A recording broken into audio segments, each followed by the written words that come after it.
What's up, guys? Today I'm gonna read for you The Dog Who Saved Christmas Part 2. Now, I might reading for 10 minutes because I might need to study for my test tomorrow. So, yeah, guys. Yeah. So, 10 more minutes at the next video and 20 minutes for the next video. So, yeah, guys. So, let's start. So, Cinnamon is the dog and Karen is the mom. So, yeah, guys. Alright.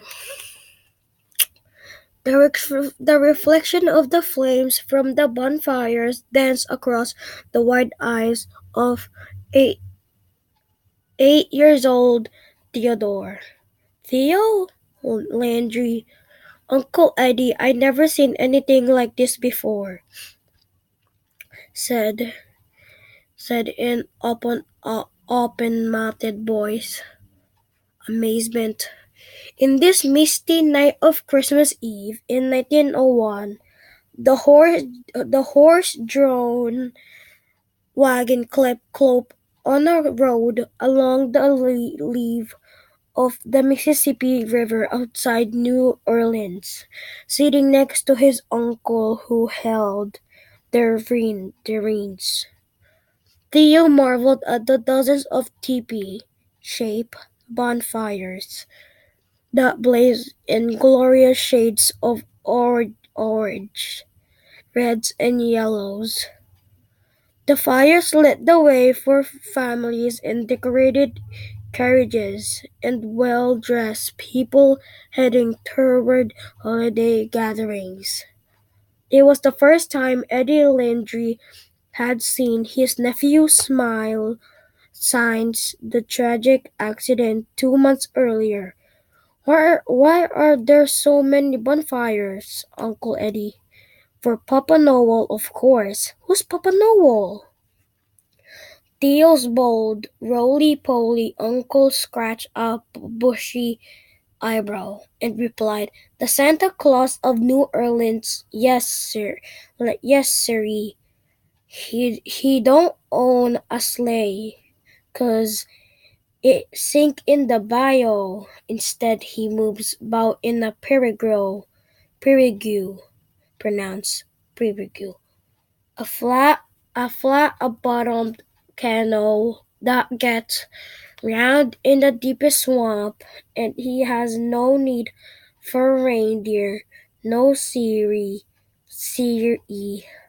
His perigue is pulled by 8 tame alligators. Now, as you can plainly see, it can get foggy here, so all of us mist dwellers, moon lovers, and gumbo eaters wanna make sure Papa Noble can find his way to our homes. So we light this big bonfire. So we light this big bonfires along the leaf on Christmas Eve, so he can see where he's going. As they entered New Orleans, Theo gazed in awe at the hundreds of flickering candles illuminating the park squares. The tiny flames cast a glow on the face of the men, women, and children who were singing Christmas carols. "I wish my mama and daddy will have to see this beautiful place," Theo said. "They most surely are here, boy. They're looking down from heaven." Theo didn't say anything. He missed his parents terribly since their ult- ult- ultimately death back in his hometown of Kansas City. The skinny lad ran his fingers along his bulky metal leg braces and thought of all the if onlys that had changed his life forever. lit a cigarette. If only the explosion hadn't killed his parents. If only he could have been there to save them.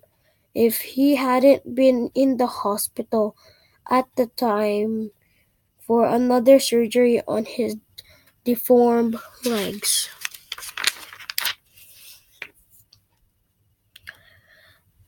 Okay. The rickety wagon entered an African American neighborhood crammed with dozens of long but narrow wooden houses, stopping in front of a red one on the corner. Eddie announced, "Here we are. This here home for me and your Aunt Maddie. And now it's yours too." Eddie helped Theo down from the wagon and handed him his cane. Despite his stiff and braced legs, the boy managed to climb the 3 steps to the small front porch. Suddenly, the door swung open, revealing a cherry heavyset woman in a large flower dress. "Hallelujah, you're here," shouted Aunt Maddie. Flower dress. She threw her chubby arm around Theo and gave him a warm kiss on each cheek. "Come on in, child." "Why? I haven't seen you since you were I to a cruddy daddy. You must be tuckered out from your trip." "I'm a little tired, ma'am." "Wait, what?" "Oh, well, wait. Let me finish this story." My God. "And probably hungry too."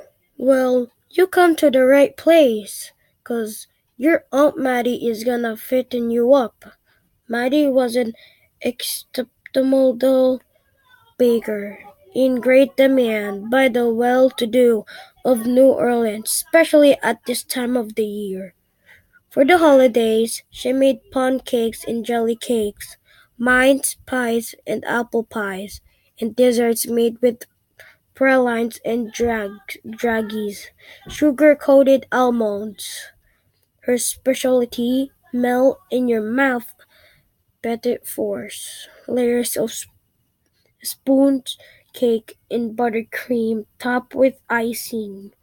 One of her best customers was Mrs.